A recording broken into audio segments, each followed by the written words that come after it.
Hey guys, and welcome to the 2014 NBFFL podcast, episode 1. This is going to be the team-by-team analysis.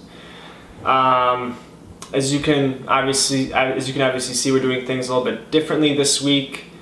I don't have my co-anchor Mark Funky with me.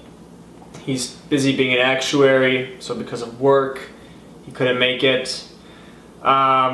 So for those of you who think that I'm not funny, have nothing to say, and am talentless, I highly suggest you turn this podcast off right now. For the few of you out there who think that I am the superior podcaster and that Mark is about as funny as a Peyton Manning commercial, then I say, hey, that's not very nice. Keep those thoughts to yourself. But keep watching, you're in for a treat.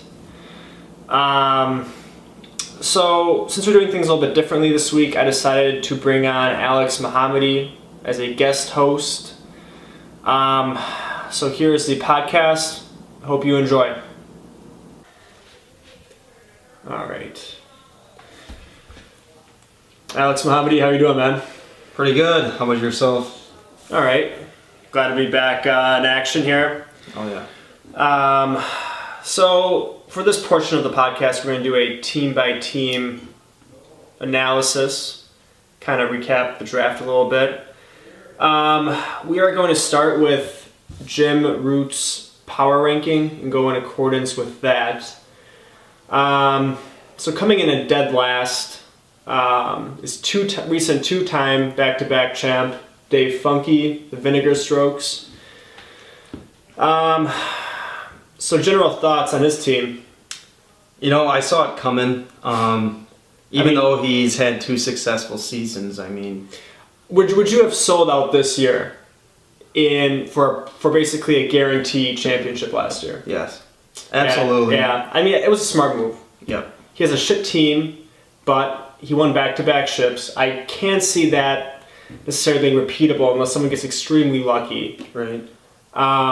The gem of his team, though, Peyton Manning, taken, I believe, in the first round. He's going to carry him some weeks, keep him in contention. Running backs get pretty pitiful. What are you thinking? Chris Johnson, not too keen on him. Didn't have the best week against Green Bay. And then Sean Green, obviously, is not, He's not even serviceable in most leagues. Yeah. His wide receivers, though, with Crabtree and Demaryius Thomas, it's kind of another bright spot. Yeah. Crabtree had a good week in week 2 against Chicago, 82 yards and a TD. Thomas is Thomas. He's just going to be a top 5 guy. Right. A little sneaky flex play with Matt Asiata. I think that's how you pronounce it. Asiata? I'm not too familiar with him, but everything that I've read was that he is the short-term starter, but I think behind him is McKinnon or something. That he's looking to be the long-term guy running back. So I'm not too sure how long this Asiata guy is gonna. It worked out for him week 2. Right. Probably never. And it was a good again. Yeah. Adrian Peterson's coming back week 3, so he's probably gonna regain the role. Yeah. On the bench, he's got Stephen Ridley, who did have an impressive week 2. Devontae Freeman, probably not going to be in play early this season, but high upside. Same with Jeremy Hill. Keenan Allen had a good rookie season. We'll see if he can repeat. Tony Romo back up solid. So I don't expect much out of this team, though. No, I don't think he's gonna be there at the end of the season, but it's just a rebuilding year, I guess, for Dave. Yep. All right. So up next we have Lux Nix. He doesn't even have Akeem Nicks on his team anymore, but he still insists on keeping that terrible name.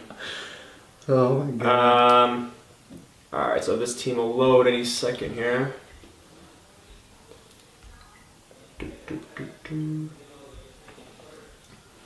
Alright, here we go.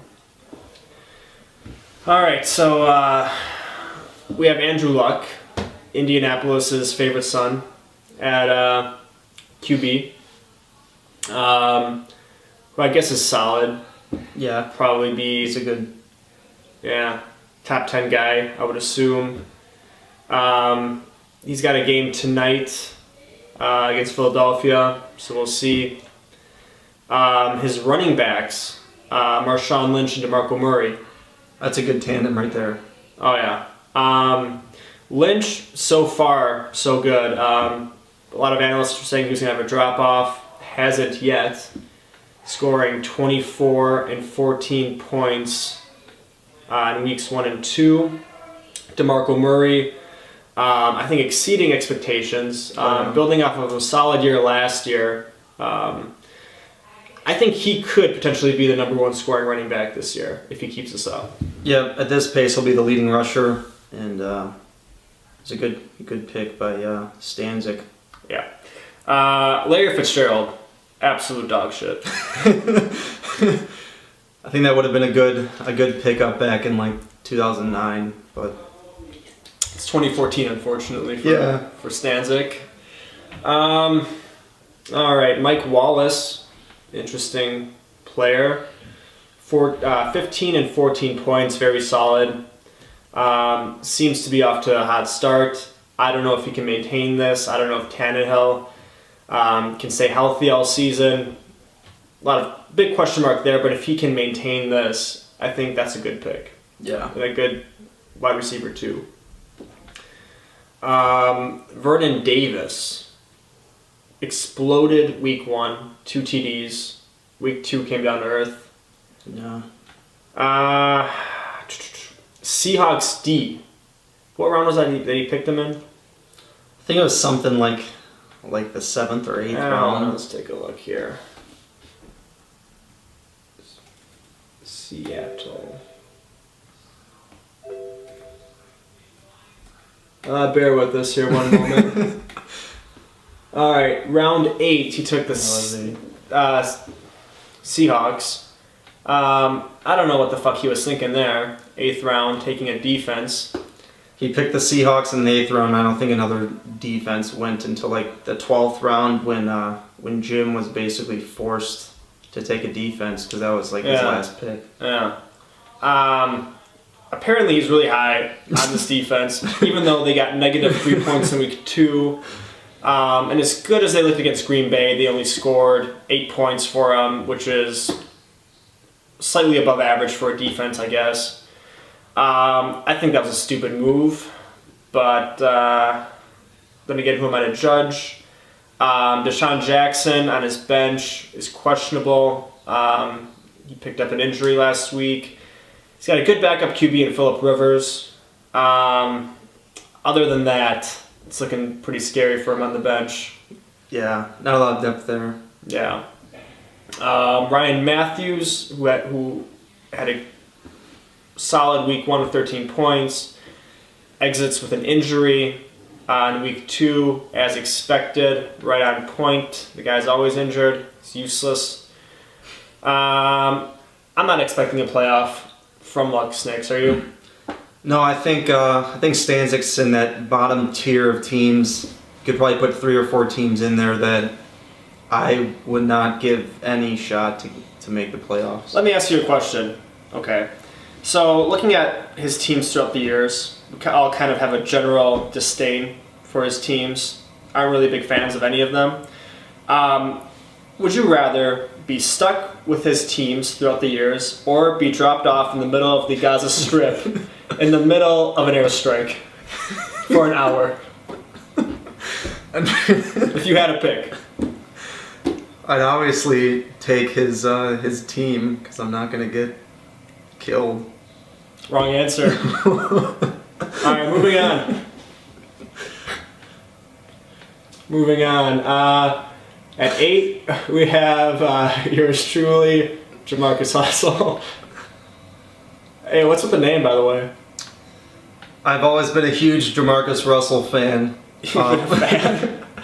Since he was at LSU, I saw a video of him throwing the ball like 70 yards on his knees and I fell in love with him, and I had such high expectations for him, and obviously couldn't have panned out any worse for his NFL career, but it just came down to work ethic. Sure. And, I mean, with your draft history, I'm surprised you didn't try taking him this year. I probably wouldn't have even known he was out of the league. Speaking of your history in the league, I'm gonna take this opportunity to kind of grill you a little bit on some of your previous indiscretions.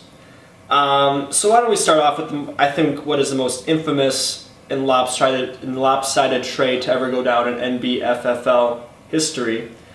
I think it took place 2 years ago between you and Dave Funky, and I think this move it's like the root of his championship runs. I mean, without this move happening, I think it's wide open as far as who wins a championship. I think you handed it to him by trading him Julio Jones and Doug Martin for Torrey Smith and Stephen Ridley. Your thought process going into that trade? The thing is Doug Martin, he was young, that was his rookie season, and he had a first good couple of weeks, and then he started to what I thought was his downfall. So couldn't have been more wrong on that. Yeah, I sold low, which I shouldn't have done. I obviously should have stuck it out for a few more weeks, but he was struggling. I think who was the other guy? Mike Wallace. I traded away. I mean, he was. You mean Torrey Smith? I got Torrey Smith, or did it? I trade. I don't know. You traded. It's so long ago. You traded. I've wiped the trade out of my memory. No, I'm sorry. You got Torrey Smith. Right. Yeah. Okay. My bad. And I traded away Mike Wallace. Julio Jones. Oh yeah, it was Julio Jones. That was it. And obviously, you really confused Mike Wallace and Julio Jones just now. I've completely wiped this trade from my memory because I don't want to think about it. Is it kind of traumatic? It's I've gotten over it a little bit, but I still don't like talking about it too much. But whenever you think back on this trade, you just feel dirty and immediately need to take a shower. Just something that haunts you. It's pretty close to that. It's okay. My team was a playoff team that year. I actually went so far into figuring I've won the league that year if those two were on my team with the weeks and 14 and 15, and I wouldn't have won. I think I still would have lost to Jim in the semifinals. But so that kind of eases my mind a little bit. But as far as the keeper factor, you got killed. Yeah, because Doug Martin. Well, now he's not. Now who knows what the fuck's going on with that guy? Right, and I ended up trading for Julio Jones. To make matters worse. Yeah, I had to get him back. What did you give up for him again? I don't know. It was just put it out. I don't even know. You gave up a solid keeper in Crabtree. Right? Yes, I did. And then you give up a pick. No, it was I think because I traded away Crabtree and traded away Crabtree for Julio Jones, and I think I got a mid-round pick from Dave. Okay. If I'm not mistaken. So you didn't give him a pick on top of Crabtree. Correct. Okay. Thing with that is in past years' drafts I've gone with value, and this year I just wanted to go for strictly the best players. Okay. And AJ Green I have in my other league, so just kind of added to the bonus there. But I'm a big AJ Green fan. Obviously the value is better with Crabtree, but sure. The name Denario Alexander. What does that mean to you? That's another touchy subject. Yeah, let's just say I learned my lesson. I stopped buying magazines that were published in May. This year I went internet, got my rankings from there, updated them right before the draft to make sure that none of the players on there were injured. So I learned from my mistake there. I think a bigger question is why do you even buy magazines in it was 2013 when you have the internet right at your disposal? It's just a tradition for me. Okay. So it was more like a nostalgia thing to buy the magazine. Yeah. Okay. Okay. Now, when you intake pornography, is it through magazine or internet? It's definitely through internet. Okay. All right. Fair enough. And then the fire sale that you did last year, the infamous fire sale, that you would think, logic would tell you that you're going to announce you're doing the sale, that you're trading off all your players, and that would then spark a bidding war to ensue. But instead, you went the complete opposite route, made 2 trades on the low for what most would consider to be less than market value for your studs. Explain. Well, I think Aaron Rodgers was the first one to go. Mm-hmm. Which, thank you. Yeah, I felt like after I did that, it would have been like basically assumed that I was going to be trading away most of my valuable players, but still didn't get any other offers. I was the one who had to seek out the trades. Well, how were you going to get other offers when you do 2 quick trades for your studs and essentially rid your team? I think they were over the course of like 2 weeks. Was it? So I think it was, it wasn't, because I know I traded away Rodgers, I traded away McFadden, which both ironically got hurt like 2 or 3 weeks after I traded So them. hindsight, it was a good move. Right, but if they wouldn't have gotten hurt, then obviously wouldn't have been the best move, but I did get a lot of valuable draft picks. So Okay. All right. that I used this year and set my team up, I thought, pretty well this year. All right. Well, I'll tell you what, we'll get you off the hot seat now. All right. Let's take a look at your team here. Heading into this early part of the season, Matthew Stafford at QB. What's your feelings on your starter? I think he's a top 5 quarterback. He's going to put up points with the receivers he has, so really no questions with that pick. All right. You've run into some early adversity with your number 1 overall pick this year, Yeah. Adrian Peterson. When you figured out that he's a child abuser, first thought in your head? It really doesn't affect me too much because I really don't see the big deal with. I'm not going to get into to the controversy here. Okay. But between what Ray Rice and Adrian Peterson did is completely non-comparable to me, and I feel like almost every kid was spanked or whooped when they were a kid. So Sure. I mean, I'm hoping that the NFL doesn't take action with this, but at the same time, I kind of do because they'll screw the Vikings over. But, fun little fact here.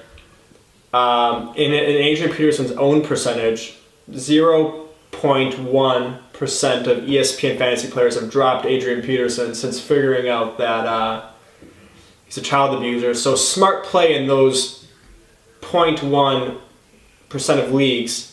Pick this guy up. Yeah. All right. Le'Veon Bell, fucking stud.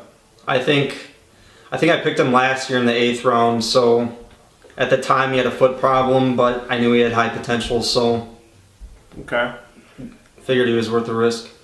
AJ Green and Julio Jones, best receiving duo in the league, in your opinion? I'd have to say so, unless I took a look at the other teams, but I mean AJ Green and Julio Jones, I feel like both are top 5 fantasy receivers, so Okay. if they can both stay healthy, I know Julio's coming off that ACL and AJ Green is now got a toe injury. If they can stay healthy, I don't see any reason why they can't be top 5 wide receivers this year. Okay. Looking at your tight end, Greg Olsen putting up double-digit points in each of the first 2 weeks. Are you pretty happy with your starting tight end? Yeah, I mean, I picked up Witten originally as my starting tight end. Got Olsen a few rounds later, and I mean, Witten's not doing like anything, so Sure. pretty happy with Olsen so far. Macklin at flex. He plays tonight, week 1. He had a great game, 4 receptions, 97 yards, a touchdown. Could be a solid flex play throughout the year. A late round guy who I really like is Carlos Hyde. May not have as much of an impact in the first half of this NFL season. Probably a guy more down the road. As the wear on Frank Gore starts to increase. If he starts breaking down, I think Carlos Hyde is the next guy in line for touches in San Francisco. Seems to be a pretty powerful back. So that could be a good keeper value guy you can play down the road. Overall, as far as your 8th overall ranking, what do you think? I was shocked when I opened up that document and saw I was 8th. Okay. You know, I get that I didn't have the best season last season, but if you were going to rank these teams by, you know, how you think they're going to do this season and how they currently look, I feel like there's no way I'm not in the top half of the league. All right. I'm feeling this is probably the first year of my three years that I've actually felt good about my team. So Okay. All right. Fair enough. Well, you did beat me week 1. Week 2 is yet to be decided. I don't think you're going to win week 2. I don't know. I haven't really looked at the score. no. But nonetheless, we'll see. You have a lot of firepower on that team. Coming in at number 7 is Al with 0 to 100. Kick you real quick. Him and I are heading into tonight, Monday night. It's going to be a big game. It's going to decide the outcome of this week. Nonetheless, looking at his team here, he's starting Alex Smith at quarterback. What do you think? I don't know what he was thinking, you know, during the entire draft without picking a quarterback at all. Then I think he ended up with Josh McCown, which... Yeah. I think he had like 15 points week 1. Right. But I mean, I'm not... I feel like that's going to be one of the downfalls of his team. He's got some other He's got players. pieces. Gio Bernard, Right. explosive guy. I like Antonio Brown as well. Oh my God, Antonio Brown kicking that fucking punter in the face. That was like the highlight of week 1. That was a kicker, right? That was a kicker. That was kicker. No, it was the punter. Oh, it was a punt? That was a punt. Okay. That was, hands down, one of the funniest things I have seen in a long time. Had I known he was going to do that going into the draft, I would have taken him in the first round. Purely based off of that one play. He's got a great attitude. This guy's an animal. Antonio Brown, I love it. Wide receiver 2, he's a great in that position. 20 points week 1, 13 week 2. He's going to be solid. Jordy Nelson, insane week 2. Ridiculous. Unfortunate for me because I'm playing Al, but 38.4 points, topping 200 yards, bringing the green and gold to victory. Gotta love it. Mm-hmm. Everybody's favorite white person. Yeah. Well, I don't know about that. Which white person would you rank ahead of Jordy Nelson? Give me like 5 minutes to think about it and I'll come back to you. Do you have a disdain for white people? I do not. Alright, we'll come back I'm perfectly okay. Alright. Did you agree with what Hitler did back in World War II? No. Alright. You're gonna hear from alright, so Zach Ertz, 15 points week 1. It's a solid week 1 performance.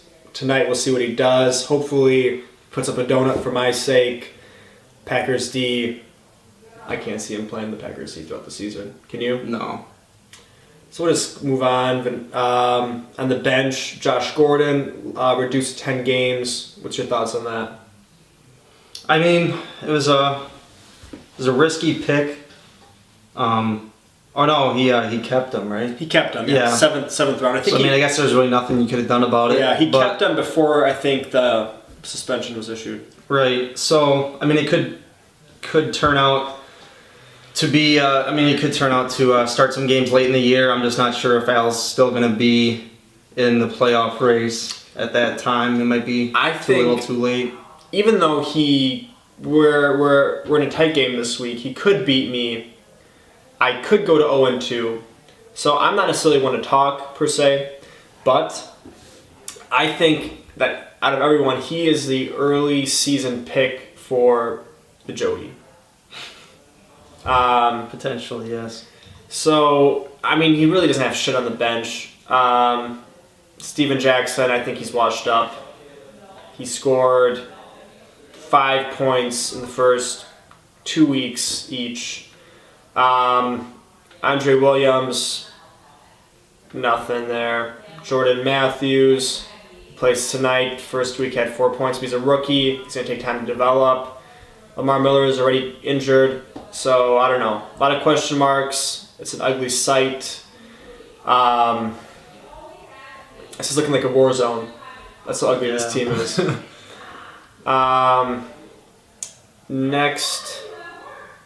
God fucking damn it, they're making noise. We're gonna pause this. Alright, so we're gonna pause it going right into me. I'm gonna 1 second. I have my team, Olivia Moon, coming in at number 6. So I guess I'll let you start off with your thoughts on my team. I mean, you got Aaron Rodgers, who, is obviously one of the top quarterbacks in the NFL. So nothing really to say there. Joique Bell and Alfred Morris, not the best running back duo, but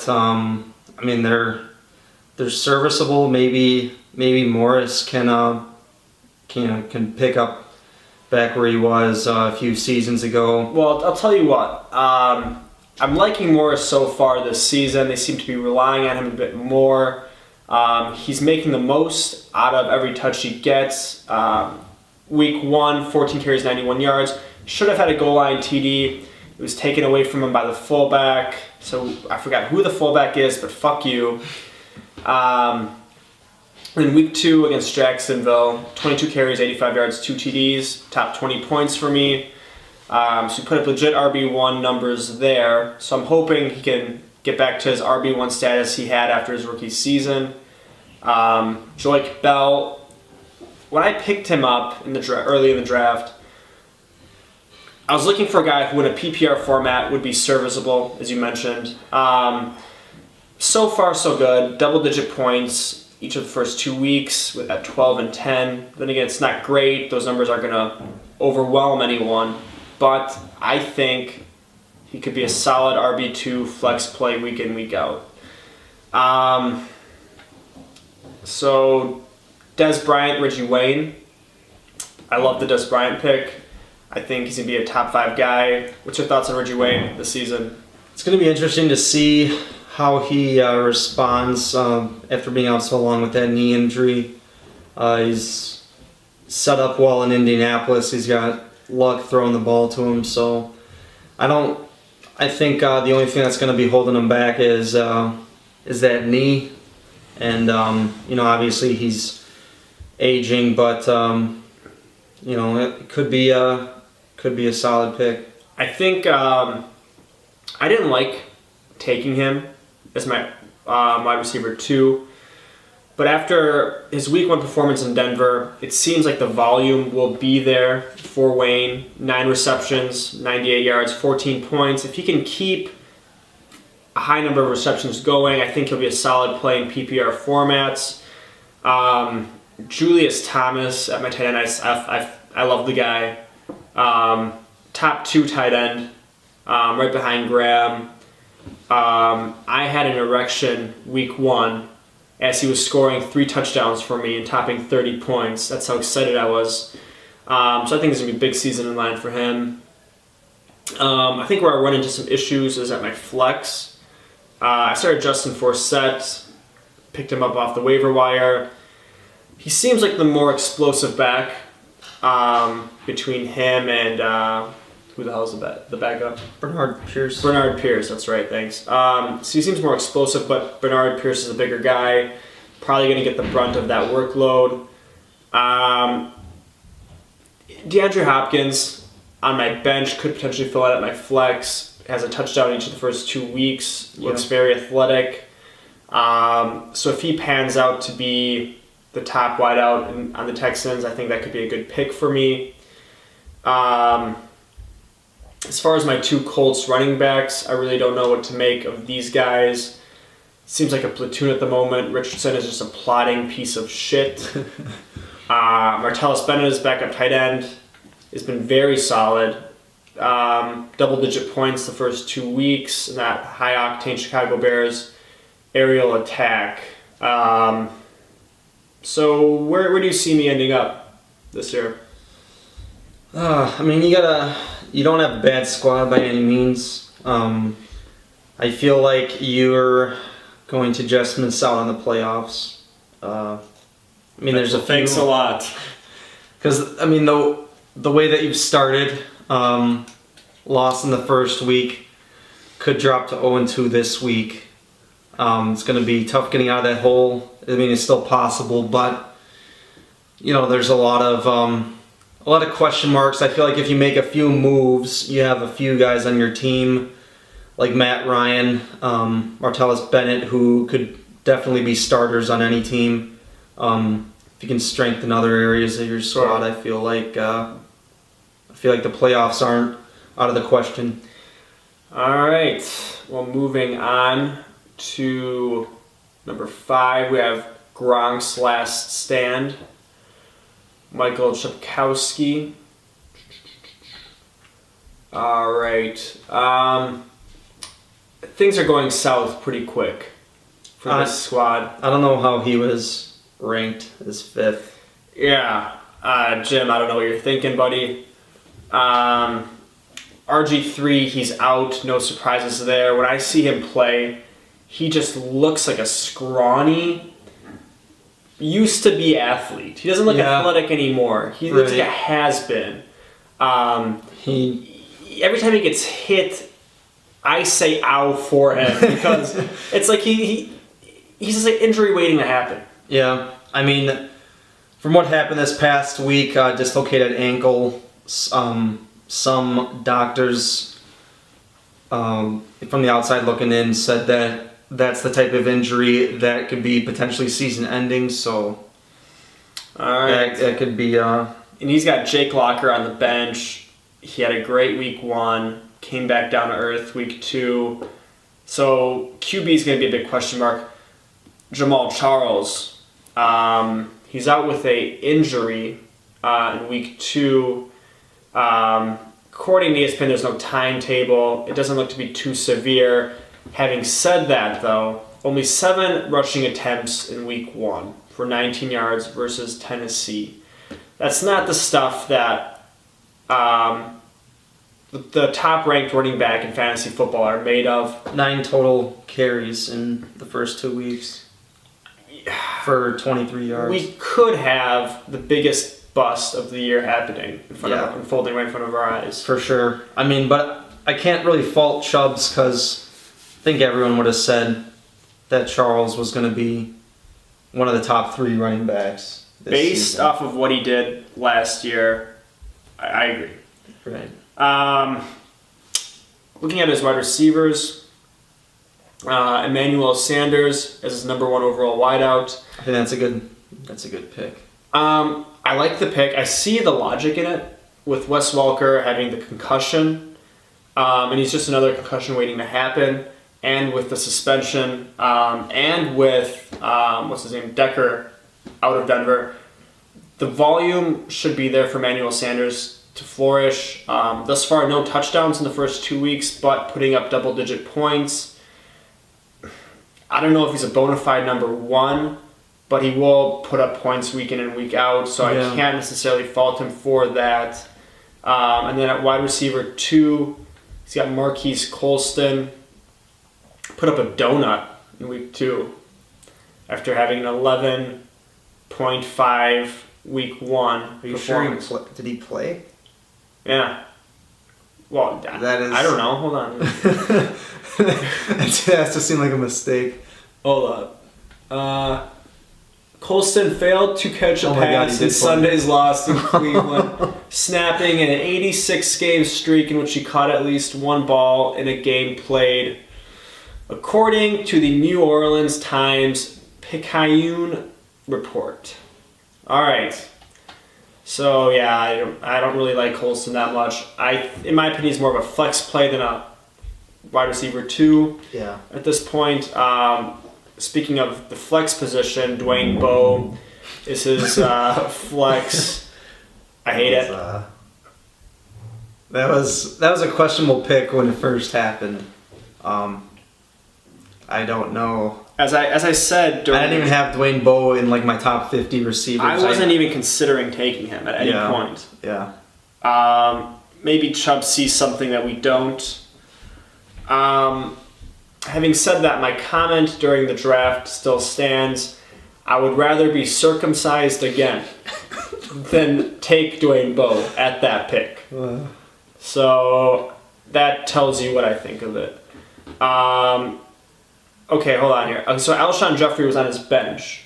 So that would actually be his wide receiver 2, typically, or actually wide receiver 1. Yeah. Okay, so that changes everything at wide receiver. I like Jeffrey a lot. Thus far, he's putting up single-digit performances both weeks. Having said that, though, he should pick things up. Reclaim his... He's a big play receiver. Yeah. All right. Well, any other comments on this team? No, I was looking for Ray Rice, but he must have dropped him. Yeah. No surprises there. And Doug Martin. Doug Martin out.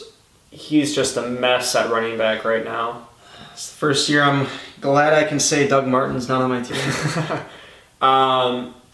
It's something when you can say with a straight face that Terrence West is your best running back thus far. And the thing is West is only going to be starting for a few more weeks until Tate gets back. Unless West shows what he can do. If he steps up, I mean, he could turn out to be ahead of Tate even when Tate comes back, but we'll see. All right. Heading on to 4. It's not 4. Need a 10-piece. Matt Bruner.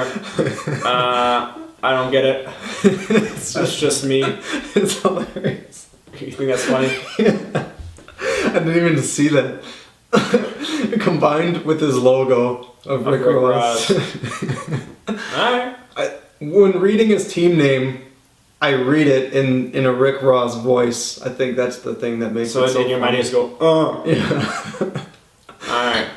Alright. Cam Newton as a starting quarterback. He was out week 1, came back week 2, put up a very typical Cam Newton-esque performance. 19 points, solid. I'm expecting a little bit of a drop-off from Cam this year, but I still think he'll be fine. He'll probably finish top 10. CJ Spiller, who I had the pain in the ass luxury of dealing with last year. Starting off strong this season, 13 and 14 point performances. And then he starts Chris Ivory in week 2. His other running back is Maurice Jones-Drew.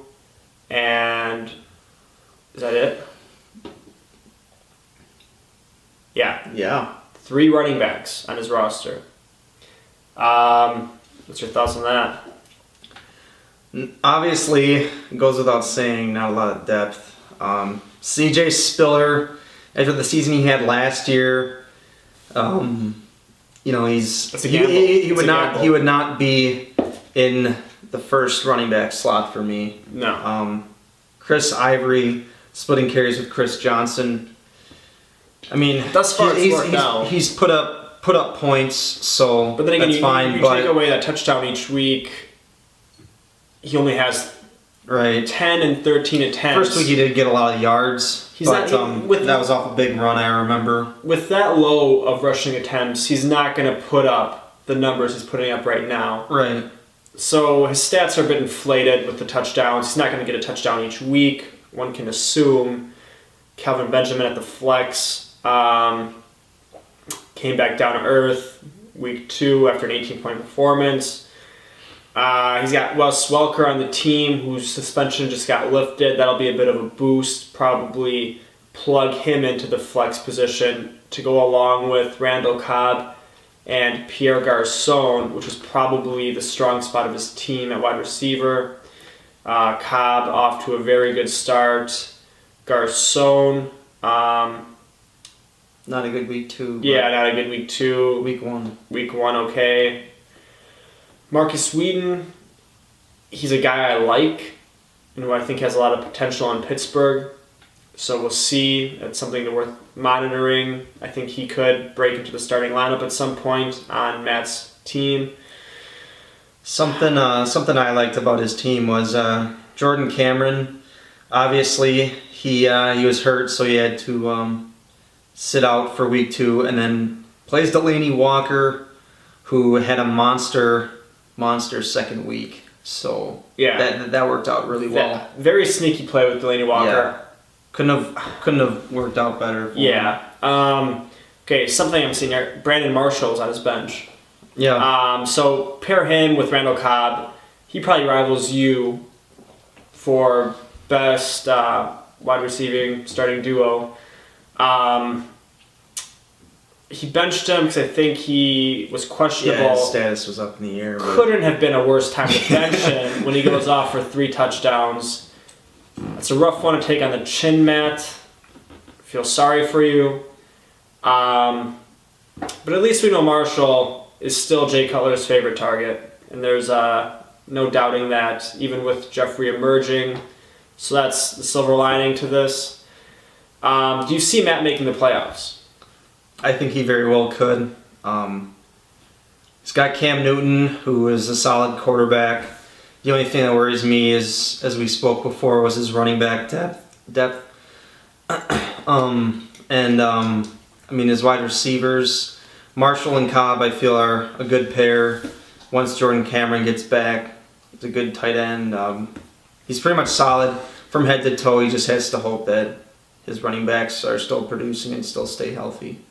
I'll tell you what, I usually love Matt's teams heading into the season. For whatever reason, I think he usually does a good job drafting. But for whatever reason, I just don't like this team this year. Running back is a mess. I like his wide receivers, and that is about it. I don't think he'll make the playoffs. That's just me. We'll see how the season plays out, though. So moving on. Number 3 is Seventh Floor Crew, who now has changed his name to Nick Foles Diaper. This is just loading here. One moment. All right. Fun fact about Nick Foles. I was doing some fantasy football research when I was deciding whether or not to keep Foles or instead keep Aaron Rodgers in the second. I went with the latter instead of the former decision. But when I was doing some research on Nick Foles, I ran across an article, and I think it was like a linebacker on the Eagles stated that in the locker room, Nick Foles is known as having the biggest cock on the team. No way. Yeah, so I just read that. Alright, sorry for that cutout there, but as we were saying, Nick Foles, biggest cock on the team. And, fun fact. I just question your sources. It doesn't strike me as the type of guy that would have the biggest cock. All right, let me ask you something. In the league, who do you think's got the biggest cock out of anyone? In the NFL? In our fantasy football league. Fantasy football league. I'm gonna have to go, obviously, with Stanzik. I mean, he's always stricken me. He is always stricken. He's always got that, mentality, that that attitude about him, that swagger.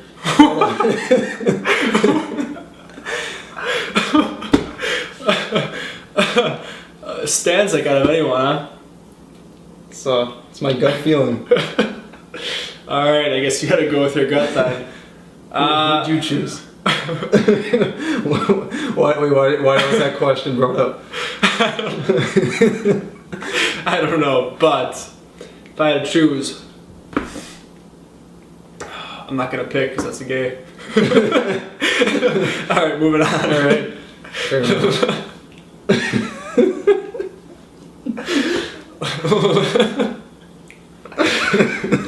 All right, let's get together.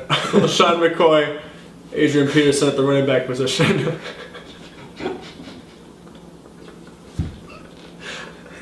All right.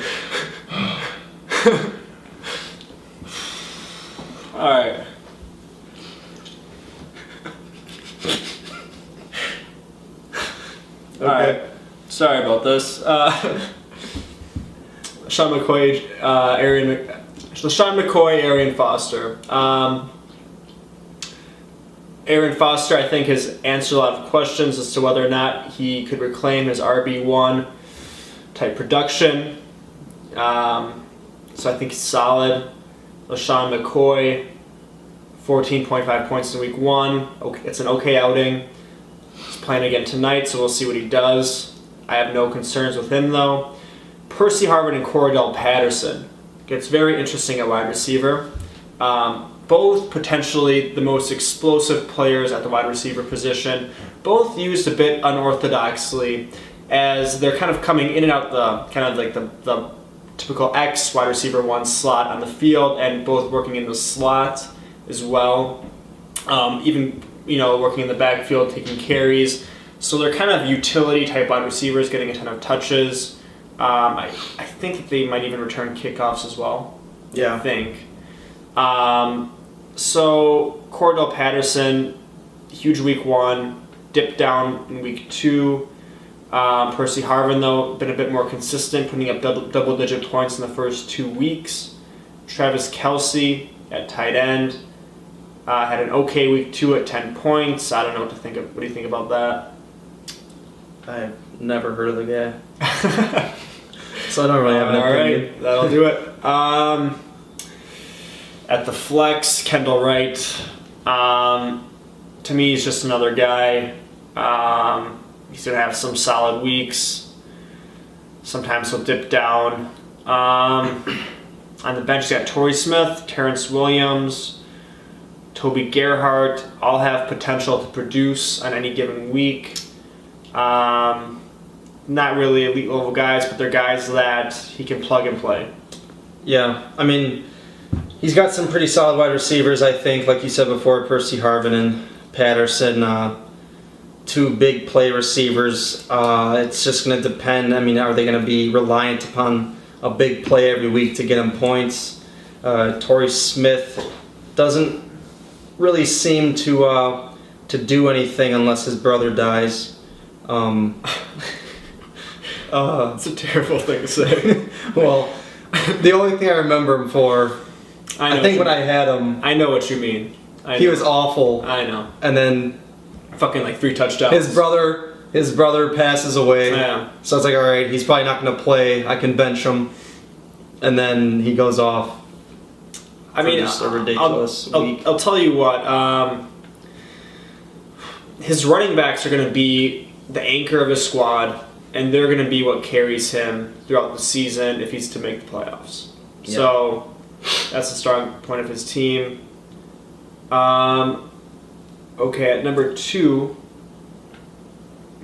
we have Hingle McCringle, who I think changed his name to Derek and Santucci. I don't get the reference. Mark Funky. Apparently, it's some inside joke.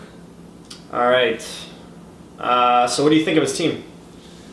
I'm liking it. I liked the pick of Brady. I think he got him a few rounds that I valued him a little bit higher. If I had not picked Stafford, I probably would have picked Brady a round or two later. Okay.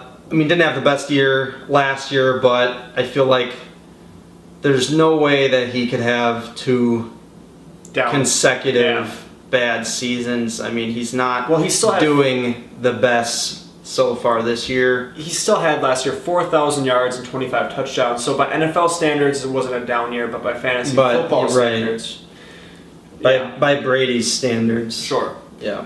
Running backs. Matt Forte, he's obviously a top running back, so no questions there. He had a down week against the Niners, but what running back isn't gonna struggle against that defense? Eddie Lacy has not been doing anything. Given he's went up against two good run defenses, so I'm gonna see Detroit next week against Detroit. Yeah, That'll be I the feel true like test. he's gonna have to put up some points. He's going to have to do something. Yeah. Thus far, disappointing. But then again, it's kind of understandable with the opponent. 12 and 13 carries, not what you're looking for out of one of your top running backs and a top 5 overall pick, considered by most. Vincent Jackson, Roddy White, both guys who have been in the league for a while, have had success. Vincent Jackson, though, has not done much thus far this year. Roddy White had a good week 1, dipped down to earth week 2. I question why Roddy White, if I'm not mistaken, he was picked pretty high. Mm. He had an awful season last year, so I was just wondering. Well, I think because he's healthy, he's done it in the past. I didn't hate where he was taken. I was considering him. I think he'll have an okay season. I think he'll get okay production from his wideouts. Julian Edelman on the bench is a guy who he needs to get in there ASAP because he's putting up monster numbers, 14 and 18 points. And then at the flex position, Rashad Jennings, who's been playing very admirably thus far, 17 and 10 points in week 1 and 2 respectively. He's got Jay Cutler on the bench, who's going to produce. Overall, solid team, 3 solid running backs. So I think he'll have a successful season. Yeah. And then the guy who ranked himself at the top, Jim Root, what's his team name? Shake Your Monty Maker. He reminds me a lot of myself last year when I had Drew Brees, CJ Spiller, Alfred Morris, Calvin Johnson, Brandon Marshall, Julius Thomas. So I had an absolutely stacked, ridiculous lineup, as does he, with solid running back keepers who have kind of underperformed a bit. Monte Ball has been somewhat respectable with 15 and 10 points in the first 2 weeks. There should be an uptick in that production coming for him, I would think. Andre Ellington, though, questionable heading into the season. Put up 8 and 10 points, not what you're looking for out of him. Yeah. Zach Stacy has been dog shit thus far. Then again, picked it up a bit week 2 against Tampa, 19 carries, 70 yards, and a touchdown. So it's not all doom and gloom for him. Wide receiver Calvin Johnson, Andre Johnson. I think this duo, along with your duo and with Matt's wide receiver duo, are probably the top 3, all vying for the number 1 spot. Do you see him making the playoffs this year?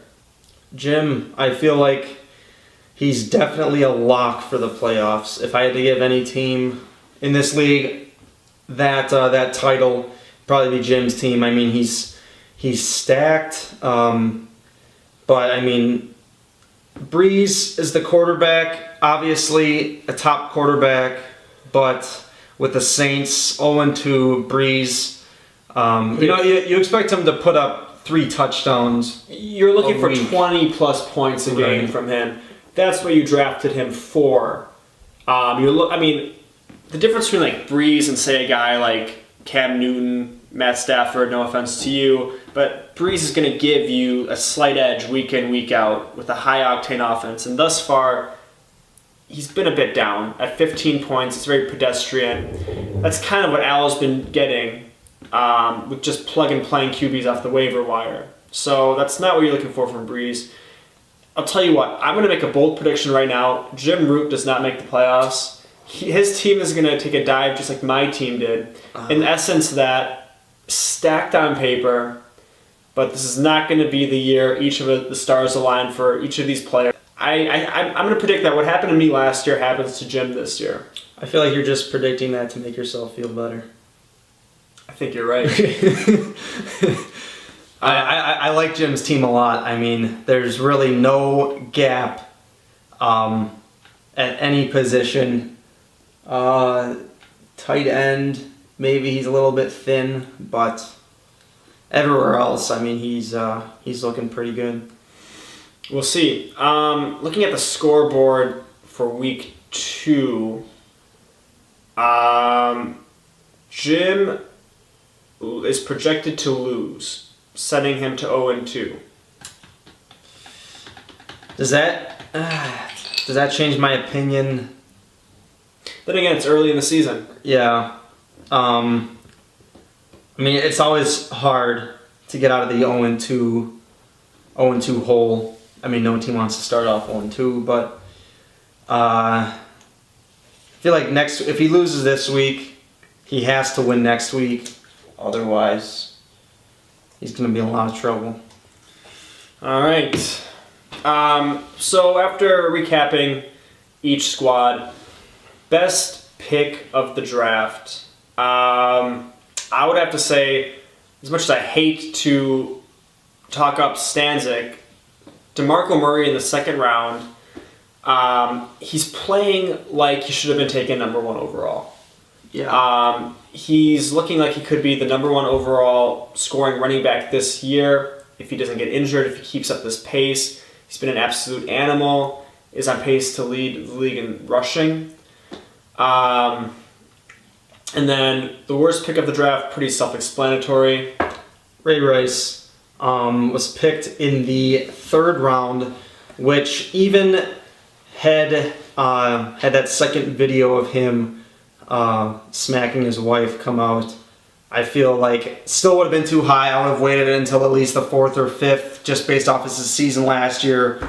But 3rd round, okay, it's acceptable. He had potential, but obviously with everything coming out recently, a guy that's not even going to play, most likely not even going to play a single snap this year, you picked him in the 3rd round.